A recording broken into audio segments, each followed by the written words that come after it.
welcome to my channel English by Aditya Sir. This is my first video on YouTube और यहाँ मैं आपको basic से लेकर के एडवांस तक की इंग्लिश की प्रिपरेशन कराऊंगा। सबसे पहले इंग्लिश पढ़ने से पहले हमको जानना ये होता है कि इंग्लिश क्या है, व्हाट इज इंग्लिश। तो यहाँ देखेंगे हम, English is an international language which is written in Roman script. English एक अंतर्राष्ट्रीय इंटरनेशनल लैंग्वेज, अंतर्राष्ट्रीय भाषा है, which is written in Roman script. Roman script बोले तो रोमन लिपि में लिखी जाती है, and widely spoken all over the world, जिसको दुनिया के सभी देशों में, दुनिया के सभी जगहों पे बोली जाती है। सबसे पहले इसमें हम जानेंगे father of English literature. English literature, अंग्रेजी साहित्य के फादर कौन है, जनक कौन है बोले तो जोफ्री चौसर। जोफ्री चौसर, इसको इंग्लिश में ऐसे लिखते हैं, जोफ्री चौसर अंग्रेजी साहित्य के फादर हैं। और दूसरा है फादर ऑफ इंग्लिश पोएट्री। अंग्रेजी पोएट्री कह सकते हैं, इसको कविता कह सकते हैं, पोएम, ये भी जोफ्री चौसर ही हैं। अब जब इन दो चीज़ों से इन्होंने अवगत करा दिया तो जोफ्री चौसर को ही इंग्लिश लैंग्वेज का फादर माना जाने लगा। इसलिए इनको, अगर हमसे कोई पूछे इंग्लिश लैंग्वेज के फादर कौन है, इंग्लिश लैंग्वेज के जनक कौन है, तो हम बेशक कह सकते हैं कि जोफ्री चौसर इसके फादर हैं। उसके बाद आती है बात फादर ऑफ इंग्लिश ग्रामर, अंग्रेजी व्याकरण के फादर कौन है। ये अलग है, लिंडल मुरे। लिंडल मुरे अंग्रेजी व्याकरण के पिता हैं। ठीक, अब इतना जान लिया तो एक चीज़ और मेरे दिमाग में आया कि हम बता दें कि जो एग्जामिनेशन हम लोग देते हैं, एग्जाम परीक्षा का खोज किसने किया सर्वप्रथम, तो सर्वप्रथम हेनरी फिशर ने परीक्षा का खोज किया था। इन्हीं ने सबसे पहली बार एग्जाम। अभी हम लोग जान गए हैं कि इंग्लिश किसे कहते हैं, उसके फादर कौन है, इंग्लिश ग्रामर किसे कहते हैं। अभी हम लोग स्टार्ट करेंगे बिल्कुल बेसिक से। इससे बेसिक और कुछ नहीं होता इंग्लिश में। What is an alphabet. अगर हमको इंग्लिश जानना होता है, इंग्लिश पढ़ना होता है, तो सबसे पहले हम लोग क्या पढ़ते हैं इंग्लिश में, ABCD से स्टार्ट करते हैं। इससे छोटा कुछ होता है नहीं होता, ABCD से स्टार्ट करते हैं। तो वही what is an alphabet. Alphabet किसे कहते हैं, हिंदी में हम लोग उसको वर्णमाला कह सकते हैं और इंग्लिश में उसको अल्फ़ाबेट कहते हैं। तो अल्फ़ाबेट किसे कहते हैं, the smallest unit of English language is called an alphabet.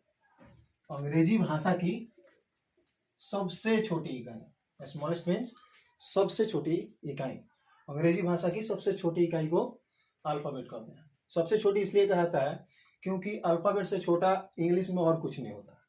सबसे पहले हम लोग स्टार्ट करते हैं ABCD से, और ABCD ही क्या है, अल्फ़ाबेट है। तो अल्फ़ाबेट सब अंग्रेजी भाषा की सबसे छोटी इकाई हो गई। दूसरी बात है, how many types of alphabet. Alphabet कितने तरह के होते हैं। ठीक, बहुत सारे बच्चों से मैंने पूछा अल्फ़ाबेट कितने तरह के होते हैं, तो नहीं पता पाते, जबकि सबको पता होना चाहिए, होता है, पता होता है, लेकिन बताना कैसे है ये नहीं बता पाते हैं।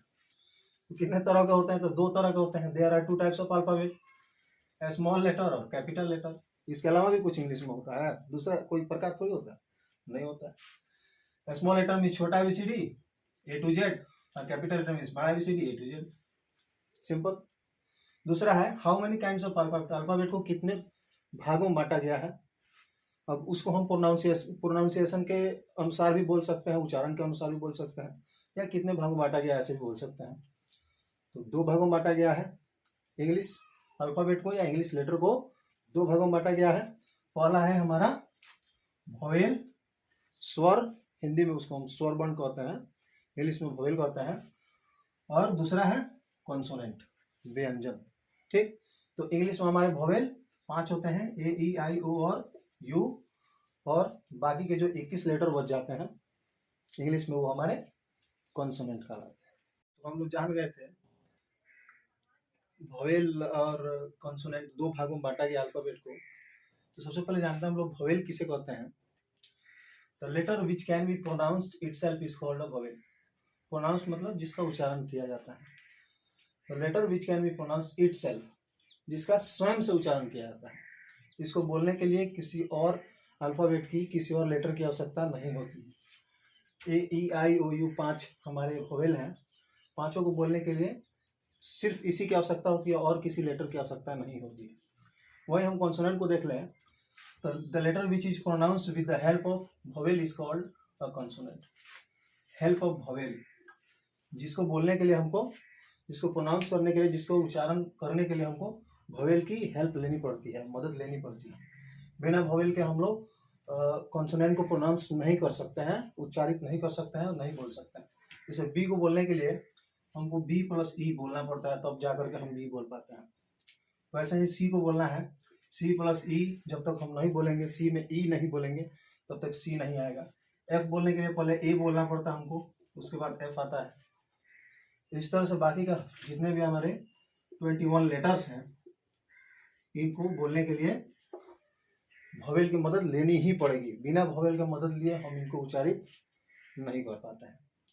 ये हो गया हमारा अल्फाबेट। इसके बाद हम लोग जानेंगे व्हाट इज अ वर्ड। हमारा क्वेश्चन को हम बता रहे थे what is a word. Word means शब्द। शब्द किसे कहते हैं? ए लेटर मतलब एक अक्षर और एक ग्रुप ऑफ लेटर्स या अक्षरों का समूह। ग्रुप मीन्स समूह, लेटर्स मीन्स अक्षरों का, पुट टुगेदर मीन्स एक साथ, जिनको एक साथ रखा था इन सर्टेन वे मतलब निश्चित क्रम में, and gives a proper meaning, और जो सार्थक अर्थ बताता है।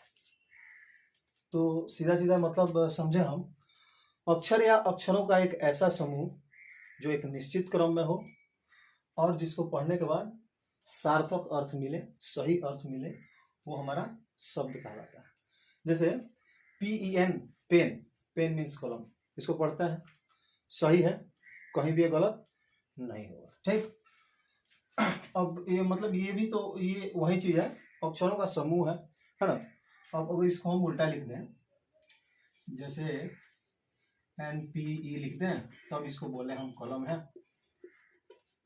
ठीक, तो यहाँ पे देखिए अक्षरों का समूह तो ये भी है, 3 लेटर्स इसमें भी थे, 3 लेटर्स इसमें भी है ना। अक्षरों का समूह ये भी है, एक साथ रखना है, एक साथ ये भी है एक साथ इन अ सर्टेन वे। क्या एक निश्चित क्रम में है ये। पेन का इंग्लिश अगर हमको कलम लिखना है, कलम का इंग्लिश अगर पेन लिखना है, तो इसमें PEN ही होना चाहिए ना।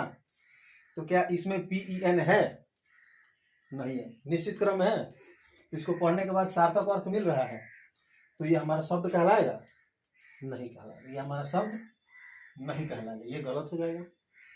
ये सही है, क्योंकि ये एक निश्चित क्रम में है और इसको पढ़ने के बाद सार्थक अर्थ मिल रहा है। शब्द ये नहीं कि हम कुछ भी लिख देंगे वो शब्द कहलाएगा, नहीं। और यहाँ पर हम एक चीज का जिक्र करेंगे, ए लेटर बोले हैं। ए लेटर मीन्स एक अक्षर।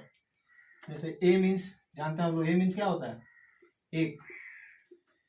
ए मीन्स एक होता है, ये अपने में एक शब्द है, इसलिए ए लेटर लिखना अनिवार्य हो जाता है। ठीक, इसके आगे हम लोग जानेंगे सेंटेंस किसे कहते हैं। तो हम लोग वर्ड जान गए हैं, व्हाट इज अ वर्ड। अब जानेंगे व्हाट इज अ सेंटेंस, वाक्य क्या है। जैसे वर्ड था वैसे ही सेंटेंस भी है। अ वर्ड मतलब एक शब्द और एक ग्रुप ऑफ वर्ड, यानी कि शब्दों का समूह।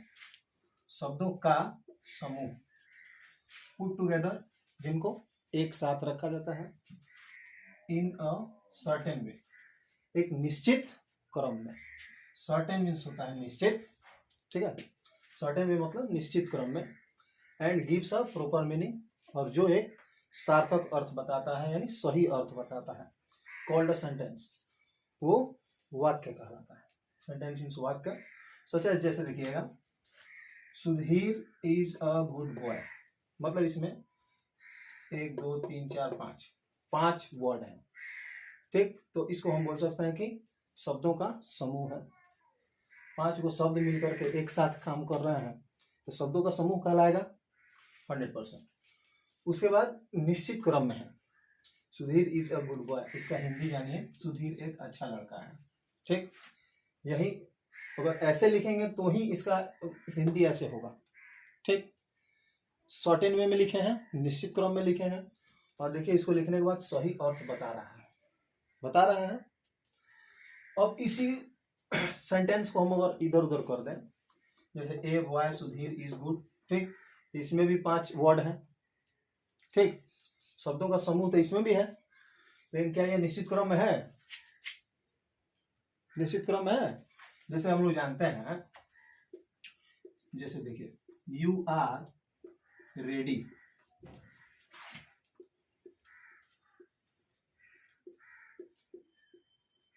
तुम तैयार हो, ठीक, एक सेंटेंस हो गया।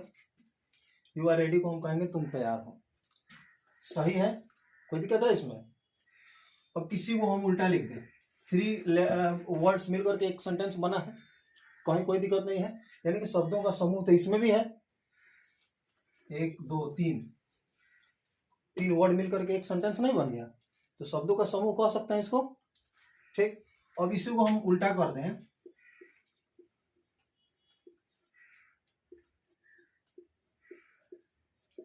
और तब बोले इसको हम कि तुम तैयार हो, ये इसका हिंदी ये हो जाएगा। ऐसा होगा? नहीं होगा। शब्दों का समूह भले ही है, लेकिन इसका अर्थ ये नहीं हो रहा है निश्चित क्रम में, क्योंकि ये नहीं है, ये निश्चित क्रम में नहीं है, तो ये हमारा सेंटेंस कहलाएगा? नहीं कहलाएगा। तो सेंटेंस उसी को कहेंगे, एक शब्द या शब्दों का एक ऐसा समूह जो एक निश्चित क्रम में हो और जिसको पढ़ने के बाद सही अर्थ मिले, वही हमारा शब्द कहलाएगा। एक वर्ड इसमें भी इसलिए लिखा गया है, जैसे मान लीजिए हम किसी को कहते हैं गो, ठीक, गो मीन्स जाओ, ये पूरा का पूरा एक सेंटेंस है, ठीक। जैसे मान लीजिए हमसे कोई पूछता है मे आई कम इन सर, क्या मैं अंदर आ सकता हूँ या आ सकती हूँ, तो हम सिर्फ बोल देंगे उसको कम, बोल देंगे कम, कम मीन्स हो जाएगा आओ, आओ या आइए, ठीक। ये पूरा का पूरा एक सेंटेंस है, इसलिए यहाँ पे इसका जिक्र किया गया है ए वर्ड, मतलब एक शब्द और एक ग्रुप ऑफ वर्ड्स, ठीक। अब कोई डाउट नहीं है। अब हमारा ये बेसिक खत्म हो गया, इसके बाद हम लोग पहुंचेंगे पार्ट्स ऑफ स्पीच में, ठीक। पार्ट्स ऑफ स्पीच में जानेंगे। फिलहाल इसके लिए बहुत सारा ऐसा वर्ड मुझे लगता है जो आप लोग को नहीं पता होगा, तो मैं उसको लिखवा दूंगा, आप लोग जान जाइएगा, ठीक। तो मैंने अपने हिसाब से कुछ वर्ड मीनिंग्स हैं जिसको दे दिया है, आप देख लीजिए, अगर आपको पता है तो बेहतर है, अगर नहीं पता है तो राइट डाउन कर लीजिएगा, लिख लीजिएगा और याद कर लीजिएगा, जो ताकि नेक्स्ट क्लास में प्रॉब्लम नहीं होगी। वर्ड मीनिंग्स पे ध्यान देते जाइएगा, नेक्स्ट क्लास में कोई प्रॉब्लम नहीं होगी।